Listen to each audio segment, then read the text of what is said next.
আমার ভাইরা,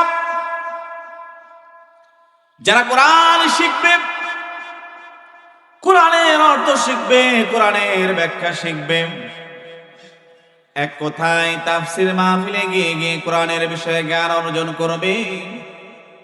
আল্লাহর হাবিব বলেন, বুখারী শরীফের হাদিস, আম্মা জানা আয়েশা রাদিয়াল্লাহু তাআলা আনহা থেকে বর্ণিত, আল্লাহর হাবিব বলেন, وعن عائشة رضي الله تعالى عنها قال قال رسول الله صلى الله عليه وسلم الماهر بالقرآن مع السفرة الكرام بررة। আল্লাহর হাবিব বলেন,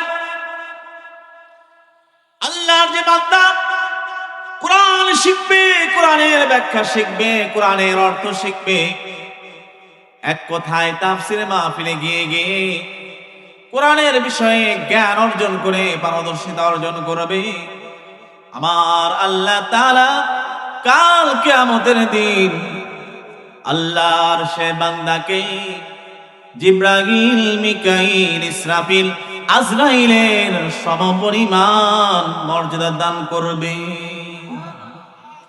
আমার ভাইরা,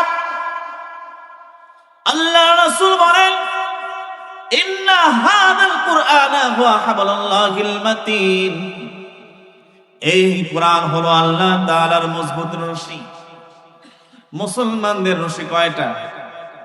একটা, সেটা কি? কোরআন কেমন রশি? নবীজি বলেন, কিতাবুল্লাহিল মামদুদ মিনাস সামাই ইলাল আরদ, আল্লাহর এই কোরআন হলো এমন একটা রশি যা জমিন থেকে আসমান পর্যন্ত অবলম্বিত।